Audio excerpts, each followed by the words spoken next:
sur Excel, vous avez deux façons de supprimer de l'information dans les cellules. Soit vous effacez le contenu, soit vous supprimez. D'accord? Ça va peut-être vous paraître simple sur cette mini base de données. Vous verrez que ça a toute son importance sur le bordereau. D'accord? Si je dis clic droit, supprimer, ici. Donc en fait, cette fonction, vous la trouvez après avoir fait une sélection. D'accord? Si je fais un clic droit, vous pouvez sélectionner de plein de façons différentes. Soit vous sélectionnez plusieurs lignes, donc là, je clique avec un clic normal et je maintiens mon clic et je sélectionne plusieurs lignes, et je fais un clic droit, vous voyez que je ne suis pas obligé de rester sur les chiffres, je fais un clic droit sur la sélection, et là j'ai deux possibilités. Soit je supprime, soit j'efface le contenu. Si j'efface le contenu, j'enlève ce qu'il y a dedans, mais je n'enlève pas les lignes. D'accord? CTRL Z. Si je dis supprimer, il va me supprimer non seulement le contenu, mais les lignes aussi. Et vous voyez qu'il n'y a pas de petits traits entre 6 et 7. Il m'a réellement supprimé les lignes. Elles n'existent plus du tout. D'accord?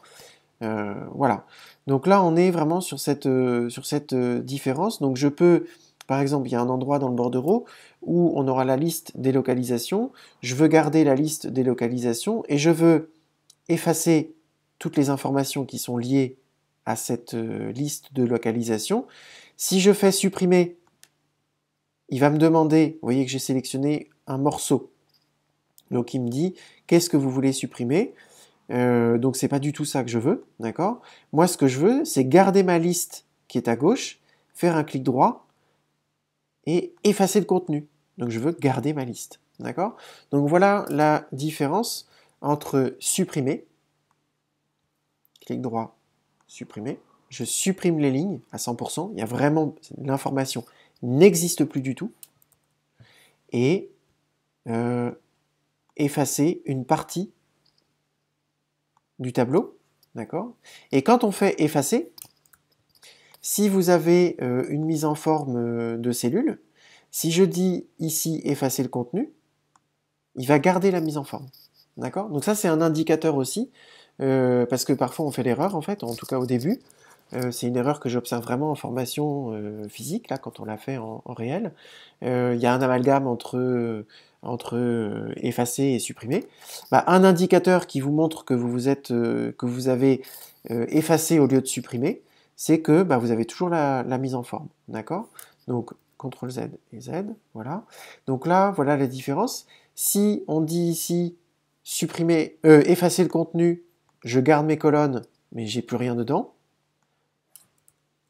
Si je dis effacer le contenu, pareil pour les colonnes, j'ai conservé mes colonnes. Alors attendez, je suis en train de refaire la même chose, excusez-moi. Si je dis cette fois-ci supprimer, voilà, je supprime complètement les colonnes. Et on n'a vraiment supprimé la colonne, les anciennes colonnes C et D. Voilà pour les fonctions effacer le contenu et supprimer. C'est bien une différence à comprendre.